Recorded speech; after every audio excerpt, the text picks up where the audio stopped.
우리는 오늘 창세기 강의 6번째 시간, 창세기 6장을 본문으로 여호와께 은혜를 입었더라라는 말씀을 나누고자 합니다.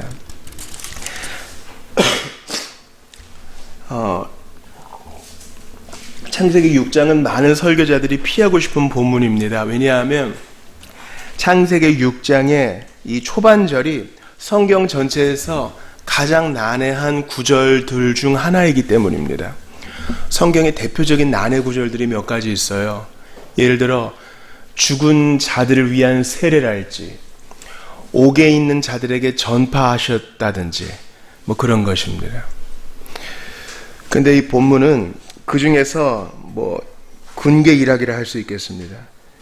바로 이 하나님의 아들은 누구고 사람의 딸들은 누구냐 하는 것에 대한 각종 이견들이 그리스도 안에서 탁월한 자들 안에서도 많기 때문입니다. 그러므로 저는 그러한 이견들을 몇 가지 소개하고 이러한 난해 본문들을 대할 때 성도가 어떻게 해석해야 되는지 알려드리고자 합니다. 성경 모르는 것이 이 천주교회는 성경의 해석은 교회에 있다고 봐요. 성경의 해석은 주교에게, 수사에게, 교황에게 있다고 봐요. 성경의 해석이 특정한 그룹에게 있는 것이죠. 그러나 종교개혁의 후예들이요, 참된 성경을 믿는 자들은 각 신자가 교회 안에서 참된 성경의 해석을 할 수 있다고 봐요. 모르는 거 있으면 목사님에게 물어보죠. 목사에게 물어보는 게 아니에요. 하나님이 교회라는 공동체에게 주신 은사를 가진 한 형제에게 물어보는 것입니다. 그러니까 종교개혁의 후에요, 참된 성경을 믿는 신자는 각 신자가 왕같은 제사장으로 스스로 성경을 해석하는데, 모르면 공동체의 도움을 받을 뿐 각 신자가 성경의 해석자입니다. 아시겠죠? 그러므로 개인적으로 성경을 연구할 때 어떻게 해야 될지를 좀 오늘 이거를 보면 첫 번째 대지를 나누며 좀 나누고 싶어요. 먼저 하나님의 아들이 누군가에 대해서 어떤 사람들은 천사라고 얘기합니다. 무슨 우리가 그리스 로마 신화 보는 것처럼. 그래서 하나님의 아들들을 타락한 천사라고 보고 사람의 딸들은 그냥 인간의 딸들로 봐서 그렇게 해서 태어난 반인 반신, 그런 사람들이 네필입니다 이렇게 보는 것이죠. 그러나 이제 이 말씀은 예수님이 하신 말씀과 배치돼요. 왜냐하면 예수께서 천사는 장가도 안 간 거 시집도 안 간다 그랬거든요. 그러므로 이것은 우리가 고지고대로 받을 수는 없어요. 또 한켠에서 장가도 안 가고 시집도 안 간다 그랬지 출산을 하지 않는다는 얘기 하지 않지 않았느냐. 그래서 이렇게 반문하는 분들도 있는데 그것은 우리가 좀 조심해야 되겠어요. 받을 수가 없겠습니다. 마태복음 20장 30절에 부활 때에는 장가도 아니 가고 시집도 아니 가고 하늘에 있는 천사들과 같으니라 그랬습니다. 그러니까 영과 육이 이렇게 하나를 이루어서 자손을 배출한다? 이것은 우리가 좀 받을 수 없는 것이겠어요. 두 번째는 제가 몇몇 해석에서 말씀드렸듯이 셋의 후손과 가인의 후손들의 대결로 보는 것이죠. 즉 하나님의 아들들을 이 가인의 후손들, 뱀의 후손들로 보는 것이고 사람의 딸들을 이제 셋의 후손들, 경건한 자들로 보는 것이어서 불경건한 자와 경건한 자들의 결혼, 비신자와 신자의 연합 이렇게 보는 것입니다. 그런데 이 본문 자체에서 그것을 얘기하는 게 상당히 희박해요. 과연 하나님의 아들이 불경건한 자들이고 사람의 딸들이 경건한 자들이라는 것을 이 본문 안에서 밝히기가 상당히 어려워요. 그걸 인정해야 됩니다. 세 번째는 이 하나님의 아들들이 열등한 신인가? 무슨 메소포타미아의 허다한 신들처럼 열등한 신인가? 천사는 아닐지라도 그렇게 얘기하는 자들도 있는데 그것도 우리가 이 본문 안에서 발견하기 어렵습니다. 네 번째 근거는 조금 설득력이 있는데 바로 군주와 통치자라는 것입니다. 성경을 좀 몇 군데 찾아볼게요. 다니엘 10장 13절을 찾아보겠습니다. 다니엘 10장 13절입니다. 오늘 성찬이 있으므로 좀 속히 진행해야 되니까요. 다니엘 10장 13절을 보겠습니다.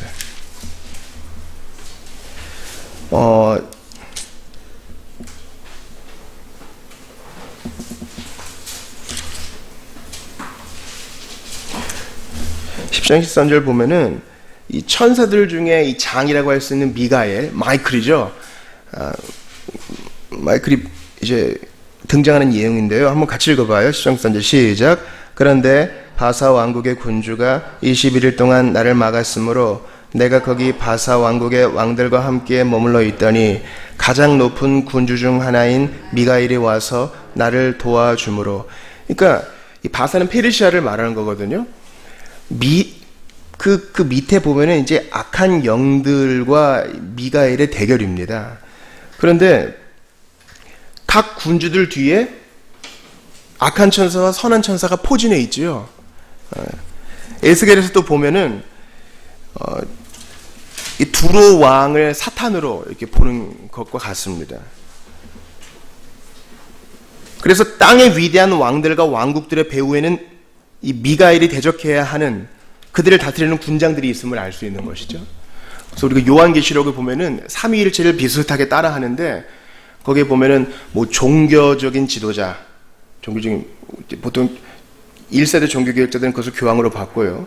그 다음에 그 세상의 지도자가 또 하나 적그리스도의 대표자로 나오는 것을 우리가 알 수 있어요. 그래서 정치적인 지도자들 뒤에서 일하는 악한 영들, 그래서 그 악한 영들이 그 당시에 하나님의 아들들이라고 얘기하는 명망 높은 리더십 뒤에 일하여서 눈에 보이는 대로 결혼을 하여 우수한 종족들을 배출했지만 하나님은 그것을 좋지 않게 보셨다라는 해석입니다.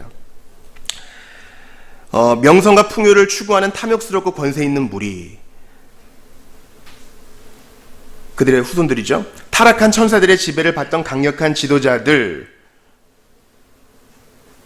그들을 이제 하나님의 아들로 보는 것입니다. 타락한 천사들은 그들의 거주지를 떠나 지상의 전제 군주와 또 전사들 및 세상의 강한 자들의 몸 안에 거했을 것이다.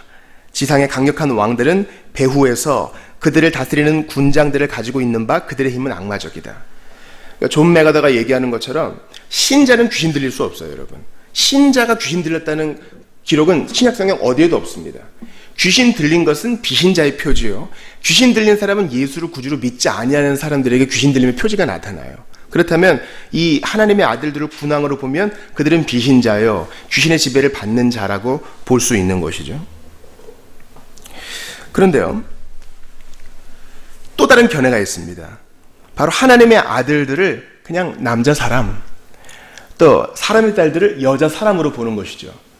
우리가 하나님의 아들이라고 보면은 하나님의 형상과 모양대로 지은 모든 사람이 다 하나님의 아들이라 부를 수 있겠죠.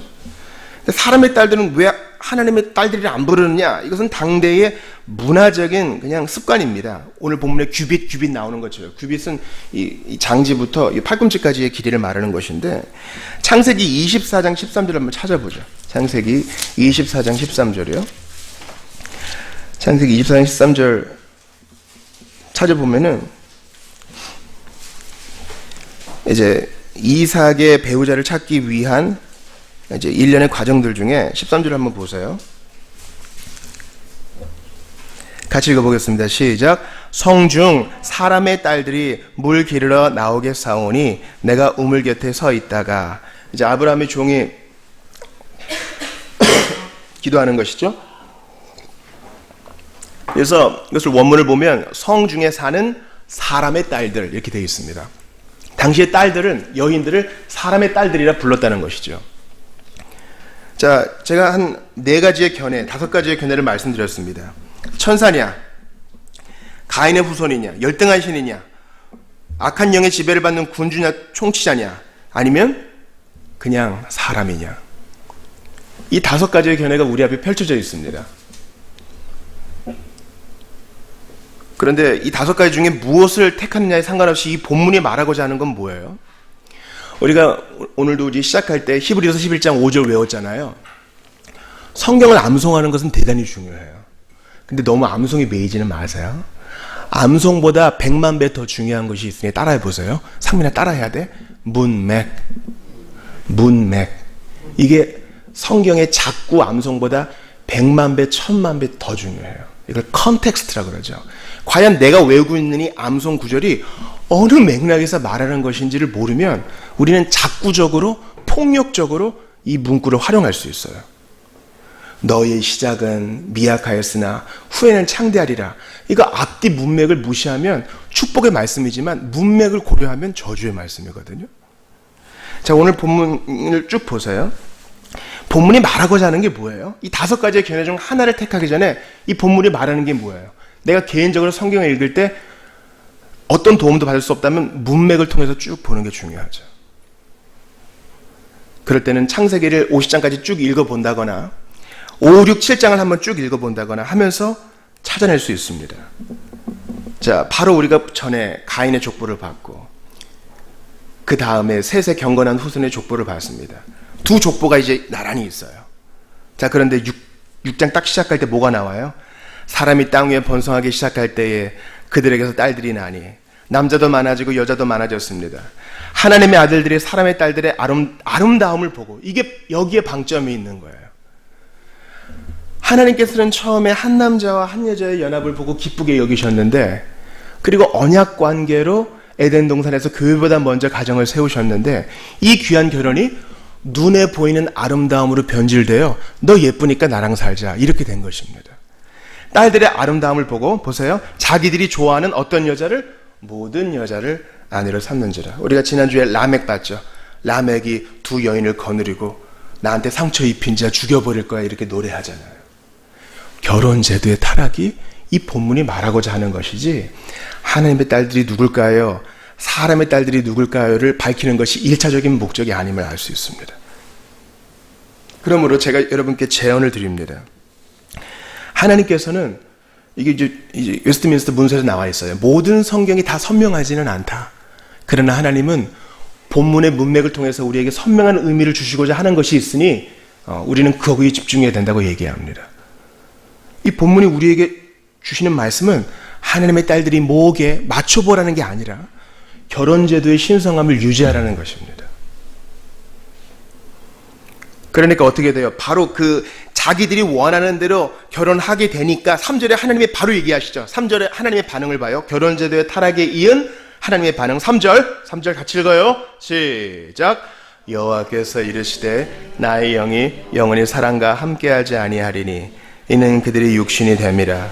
그러나 그들의 날은 120년이 되리라 하시니라. 하나님의 영을 이제 거두어 가시겠대요.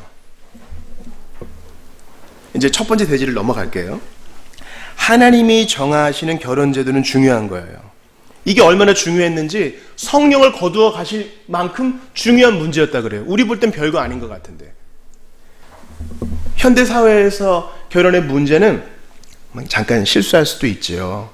그럴 수도 있죠. 하지만 하나님은 그걸 너무 중요하게 보신다는 거예요. 그래서 홍수를 생각해내시고 땅에 깊은 샘들이 터져가지고 온 세상을 새롭게 창조하시려는 계획이 나올 만큼 이 중요한 문제였다는 것이에요. 이것은 성경 곳곳에 나옵니다. 고린도후서 6장 14절에 보면은 믿지 않는 자와 믿는 자가 함께 멍에를 매지 말라는 내용이 나오고, 열왕기상 11장에 보면 솔로몬의 배도, 솔로몬의 타락, 그 지혜로운 사람이 타락한 것은 결혼 제도를 타락시켰기 때문에 하나님이 그를 떠났다고 얘기하고 있어요. 이방 여인들과 결혼할 때 이방 여인들의 신도 데려오고 그 신들을 위한 신당도 그냥 지어주고 허허해해 하다가 나라가 남북으로 갈라져 버린 것입니다. 주님은 그것을 가증하게 보셨어요. 그들이 바벨론 유수, 바벨론 포로로 잡혀간 이후에 귀환하고 나서 또 문제가 생겼으니 바로 다른 민족의 여인들과 혼합 결혼을 한 것입니다. 믿지 않는 자와 멍에를 맨 것이지요. 그래서 그들을 떠나보내야 했던 아주 큰 결단이 있었습니다. 그러니까 이 결혼의 타락은 마귀가 기뻐하는 것이요. 결혼을 지키는 것은 하나님이 귀히 여기는 것입니다. 결혼 제도의 신성함 가운데 우리는 자라나는 우리 세대들이 그들이 앞으로 비혼자로 살지 기혼자로 살지는 모르지만 결혼이 얼마나 하나님이 귀히 보시는 신성한 것인가는 반드시 알려주어야 하는 것입니다. 눈에 보기에 아름다운 대로 취하는 거 우리 돌아봐야 됩니다. 이 아름다움, 외모는 가꾸는데 내면은 어떠합니까? 솔직히 말하면 예쁘고 멋있는 사람과 사귀고 살아보고 싶지요. 근데 반드시 그렇습니까? 그 유통기한이 얼마 안 되는 거 잘 아시잖아요. 그래도요, 목사님, 기왕이면 키도 크고 돈도 많고 잘생기고 예쁘면 좋죠. 이 기왕이면이 큰 문제 아닌가요? 기왕이면. 목사님, 예수 안 믿는 사람도 잘 살고 너무나 행복하게 사는데 꼭 그래야만 하나요? 우리가 하나님보다 지혜 있는 척하면 안 됩니다. 우리가 그렇습니다. 일주일 내내 우리는 눈에 보기 좋은 것들에 둘러싸여서 고요히 판단하고 분별할 시간이 부족합니다. 그러므로 오늘 본문 말씀을 그냥 있는 그대로 받으십시다. 즉, 결혼제도의 타락은 하나님이 근심하시는 것이요, 세상을 재창조할 만큼 심각한 문제였다는 사실입니다. 자, 다시 두 번째로 갑니다. 주님은 이러한 자들에게 성령을 거두십니다. 하나님께서 인류가 악함을 보셨습니다. 인류가 악함을 어떻게 보셨는지 오늘 본문에 여러 군데에 나오는데요. 이미 3절에서 봤죠. 여호와께서 이르시되 나의 영이 영원히 사람과 함께하지 아니하리니 이는 그들이 육신이 됨이라. 그러나 그들의 날은 120년이 되리라 하시니라. 나의 영은 성령이죠. 성령이 영원히 사람과 함께하지 아니하겠다. 성령을 거두어 가시는 것입니다. 예수님께서 직접 이 성령 모독죄에 대해서 말씀하셨습니다. 왜 성령을 거두어 가셨습니까? 우리 6절 한번 같이 크게 읽어볼게요. 6절이요. 크게 읽어봐요. 6절 시작. 땅 위에 사람 지으셨음을 한탄하사 마음에 근심하시고. 왜 성령을 거두어 가실 만큼 한탄하셨습니까? 마음에 근심하신 이유는 무엇입니까? 바로 그 윗절에 나오죠. 여호와께서 사람의 죄악이 세상에 가득함과 그의 마음으로 생각하는 모든 계획이 항상 악할 뿐임을 보시고. 또 11절도 보세요. 그때에 온 땅이 하나님 앞에 부패하여 포악함이 땅에 가득한지라. 마음으로 하나님을 떠나니 폭력이 가득하고 결혼제도는 타락하고 하나님은 경외함이 없는 그런 세상이 된 것입니다. 성령께서 양심에 말씀하시고 회개를 권고하시는데 계속 저항하면 성령을 소멸하는 죄를 범하게 됩니다. 예수님께서 그러셨죠. 모든 죄는 다 용서받을 수 있어. 심지어 예수님을 모욕해도 용서받을 수 있어. 그러나 성령님을 모욕하는 것은 절대 용서받을 수 없다 했어요. 그것은 어떤 문맥에서 말씀하시는 겁니까? 예수님이 분명히 메시아심을 보이는 증거들이 탁탁 나타나요. 눈을 뜨게 하고 죽은 자를 살아나게 하고. 그런데 명백하게 하나님의 아들이심이 나타나는 증거가 있는데도, 그의 말씀이 다 옳다는 증거가 있는데도 끝까지 고집을 부리는 자가 바로 성령을 모독하는 죄를 범한다는 거예요. 분명히 믿을 기회가 있었고 증거가 있었는데 이 머리로 판단하지 않고 믿지 아니하려는 이 고집센 마음으로 반응하는 것입니다. 계속 이렇게 성령님을 대적하면 성령은 떠나시고 곧바로 멸망하게 됩니다. 예수님도 제자를 둘둘 보내실 때 그러셨죠. 너희를 영접하지 아니하거든. 계속 너희 메시지를 듣지 아니하거든. 어떻게 하라 그랬어요? 제발 좀 저희를 있게 해주세요. 3일만 있게 해주시면은 저희가 한번 최선을 다해보겠습니다. 그렇게 하지 말고 발에 묻은 먼지를 떨어버리라. 그리고 다른 동리로 가라 그러셨어요. 우리는 기회를 소중히 여겨야 됩니다. 그러므로 하나님께서 우리가 이렇게 타락했는데 아무 일도 안 하시네? 오케이, 괜찮나 보다. 이렇게 넘어갈 것이 아닙니다. 혹시 내가 계속 반복적으로 하고 있는 일들이 성령님을 근심하게 하는 일이 없는지 돌아봐야 됩니다. 마지막으로 여러분과 살펴볼 것들은 그럼에도 불구하고 자비가 있다는 사실입니다. 주님께서 홍수로 이들을 쓸어버리겠다고 하실 때 120년이라는 얘기를 하셨습니다. 3절 보세요. 여호와께서 이르시되 나의 영이 영원히 사람과 함께하지 아니하리니 이는 그들이 육신이 됨이라. 그러나 그들의 날은 얼마가 되리라? 여기에 대해 두 가지 견해가 있어요. 첫 번째는 홍수로 다 쓸어버리고 난 다음에 900살까지 살던 사람들이 이제 120년으로 수명이 줄어들 것이다. 그렇게 얘기를 하는 사람들이 있어요. 근데 이것은 좀 근거가 불충분합니다. 홍수 이후에 120세 못 산 사람이 딱 한 명 있으니 창세기에 요셉밖에 없어요. 요셉은 110세에 죽었죠. 그러나 야곱은 130세를 살았고 이삭은 180세, 아브라함은 175세, 데라는 205세를 살았습니다. 그러니까 이 120년과 지금 부딪히죠. 여기서 이 120년은 뭐라면 하나님께서 세상을 쓸어버리겠다는 계획을 발표하시고 실제로 홍수가 벌어질 때까지 기간을 주시는 겁니다. 그들의 날은 120년이 되리라. 땅에 살아있는 사람들이 살 수 있는 때가 이제 120년이다. 그 후에는 홍수가 있을 것이다. 그 120년은 어떤 기간이에요? 유예 기간이요. 돌아올 수 있는 기간이요. 만들어지는 방주를 보면서 나도 저 방주에 타야겠구나 생각하는, 결정하는 때예요. 믿음의 때인 것입니다. 이 120년은 우리에게 어떤 때입니까? 예수님이 곧 오시는데 그때까지 우리에게 있는 기간, 신약성경은 그것을 종말이라고 얘기합니다.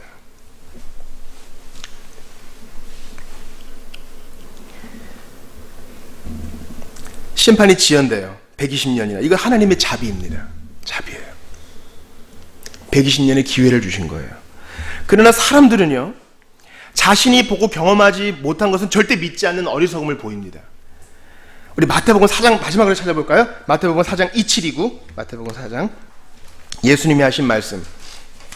예수님이 직접 이 노아를 인용하셨어요. 그 노아가 역사적인 인물이죠.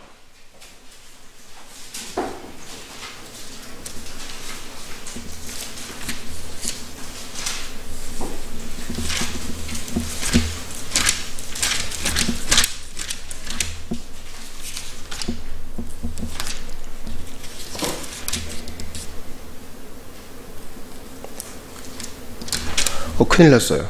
마태복음 4장 279에 노아가 없어요. 제가 말씀드릴게요. 노아의 때와 같이 인자의 임함도 그려하리라.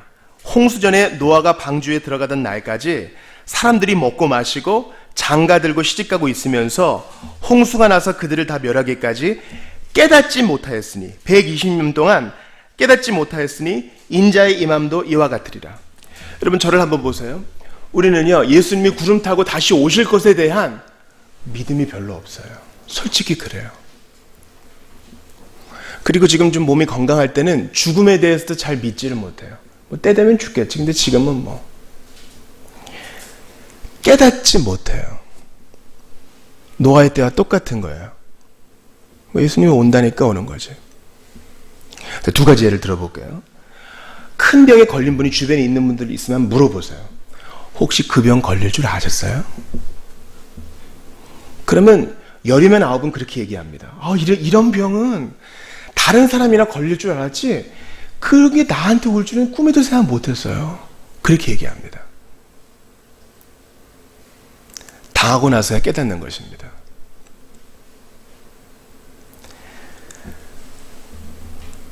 앞에 있을 소망, 주님의 재림, 앞에 있을 소망, 주님의 심판을 생각하지 않으면 우리도 깨닫지 못하는 자가 될 수 있어요. 그래서 현실과 타협할 수 있어요.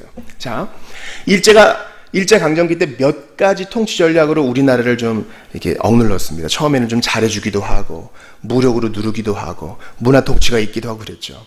근데 가장 마지막에는 뭐 했습니까? 바로 창씨개명했죠. 창씨개명한 사람들은요, 여러분, 아직까지 이거 밝혀지지 않고 있어요. 정부 수립할 때 하려고 했다가 무산됐어요. 지금까지 안 되고 있어요. 창씨 개명한 사람들은 머리에 뿔 달린 마귀들이 아니에요. 그 당시에 이거 안 하면 크게 위협 있을 줄 알아? 먹고 살기 힘들 줄 알아? 그러니까 다 가서 자진해서 창씨 개명한 겁니다. 그중에 예수 믿는 사람들이 아주 수두룩했어요. 왜 창씨 개명을 했을까요?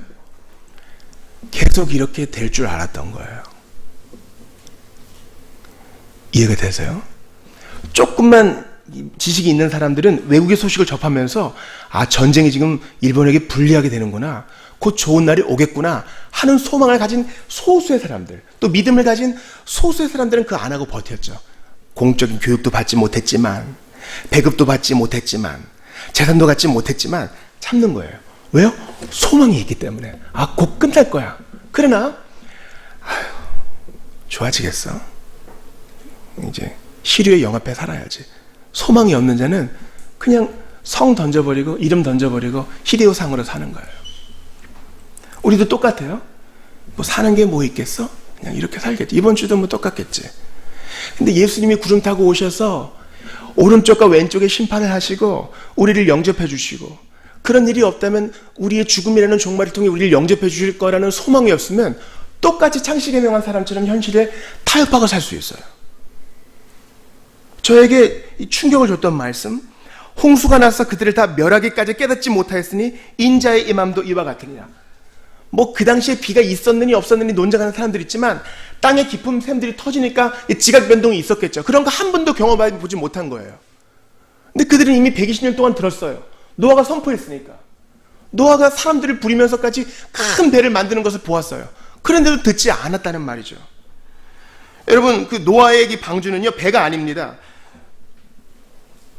길이가 137m, 너비가 23m, 높이가 14m. 오늘날의 그 항공모함 비율이에요. 그러니까 스스로 운행하는 배는 아니고 그냥 둥둥 떠다니는 배라고요. 그렇게 큰 배를 만드는 것을 보면 뭔가 깨닫는 바가 있어야 되고, 노아가 선포하는 말씀을 보고 깨닫는 게 있어야 되는데 그러지 않았던 거예요. 여러분, 오늘 주보 4면에 2번 보세요. 2면 보세요.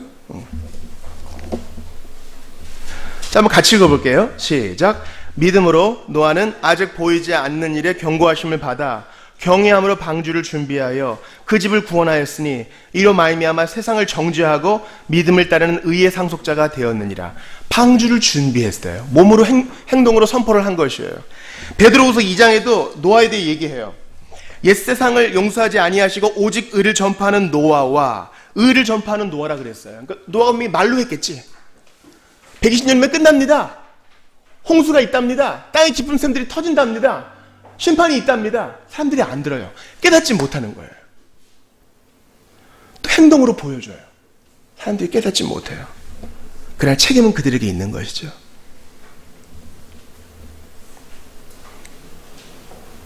노아가 이렇게 할 수 있었던 것은 그가 하나님과 동행했던 완전한 사람이었기 때문입니다.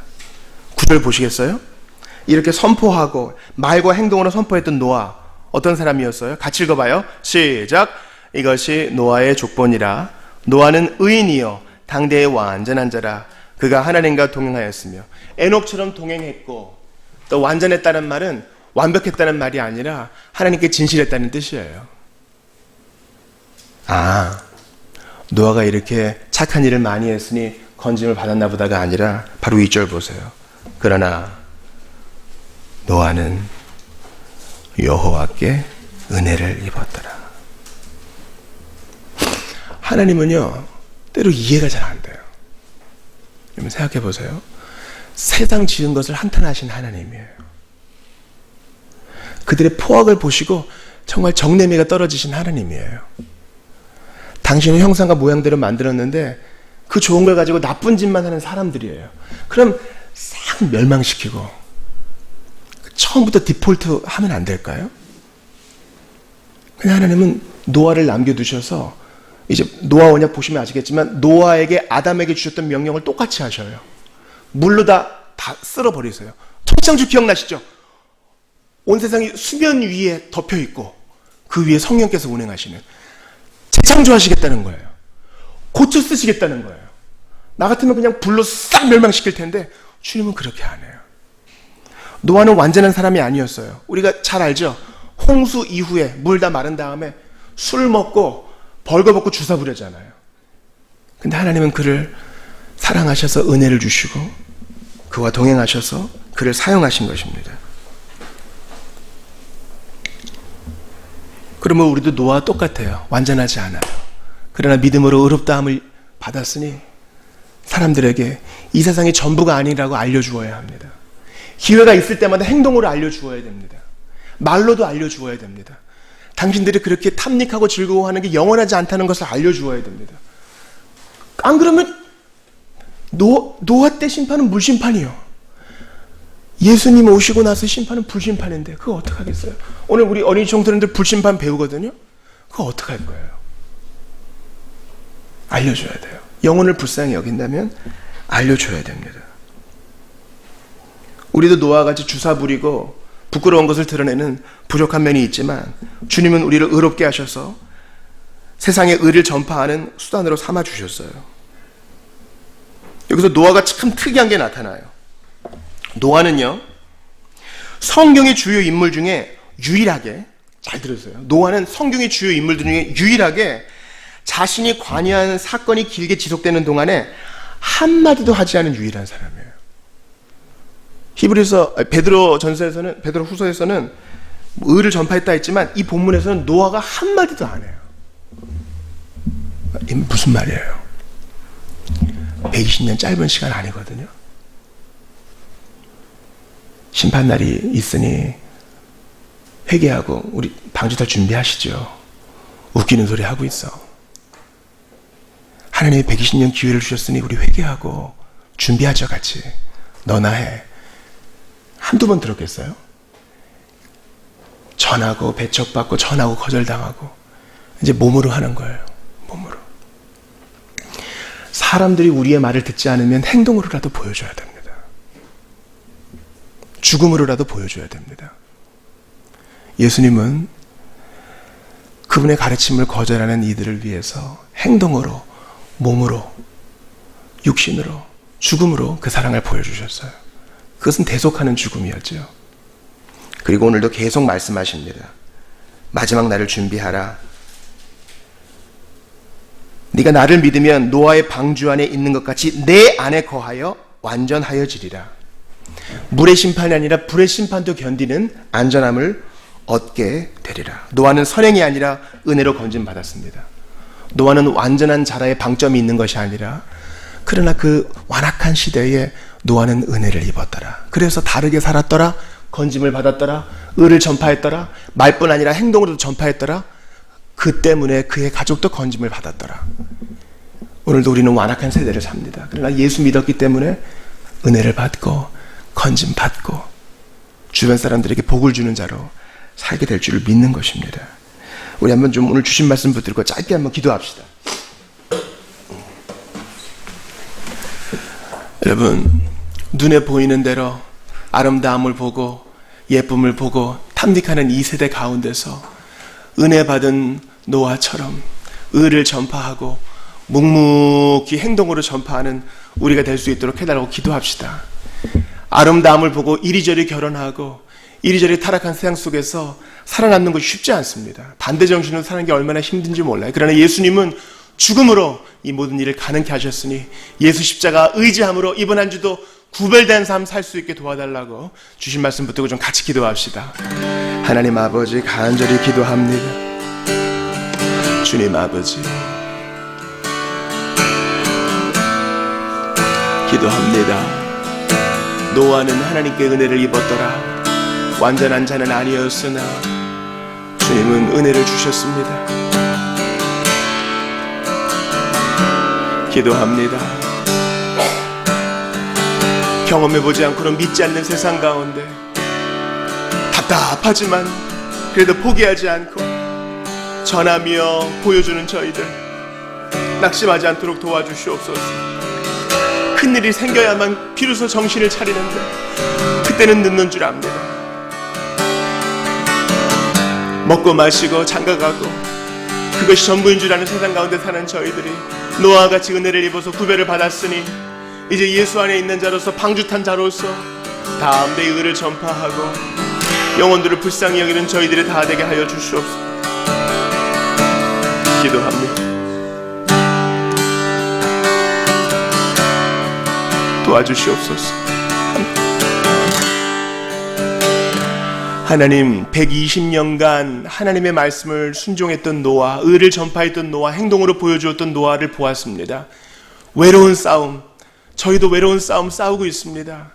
허탄한 세상 속에서 세속적인 가치관을 풍기며 강요하는 세상 속에서 저희도 은혜를 받은 노아처럼 외롭게 싸우고 있사오니 이번 한 주 은혜를 주셔서 넉넉히 싸우고도 남음이 있을 수 있도록 성령으로 무장시켜 주시옵소서. 결혼제도의 타락을 보았습니다. 바른 가치관을 가질 수 있도록 도와주시옵소서. 성령님을 근심케 하는 죄를 범치 않도록 도와주시옵소서.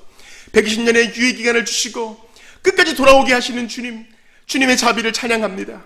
이제 예수 믿는 자는 노아의 방주에 탄 자처럼 예수 안에서 건짐받게 될 줄 아오니 이제 이 은혜를 모르는 자들 불쌍히 여기면서 한 사람이라도 더 방주에 태우고자 했던 노아의 심정으로 의를 전파할 수 있도록 행동으로 보여주고 말로 증거할 수 있도록 저희와 함께하여 주시옵소서. 이제 예수님의 죽으심을 상징하는 장가떡을 받고자 합니다. 성찬 가운데 함께하여 주시옵소서. 주 예수님 이름으로 기도하옵나이다. 아멘.